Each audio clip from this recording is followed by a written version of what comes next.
ગુજરાતમાં ભારે પવન સાથે સાંજના સમયે અનેક વિસ્તારોમાં વરસાદી ઝાપટા શરૂ થયા હતા.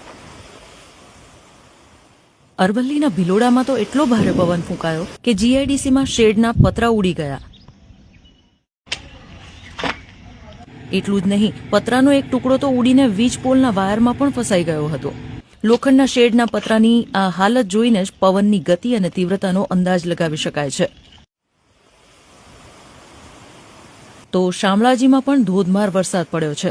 છેલ્લા 2 દિવસથી વાતાવરણમાં આવેલા ફેરફારને કારણે ગુજરાતના અનેક વિસ્તારોમાં ભારે પવન સાથે વરસાદ પડી રહ્યો છે, જેની અસર જનજીવન પર દેખાઈ રહી છે. સાથે તેનો પ્રભાવ ખેડૂતો પર પણ પડ્યો છે.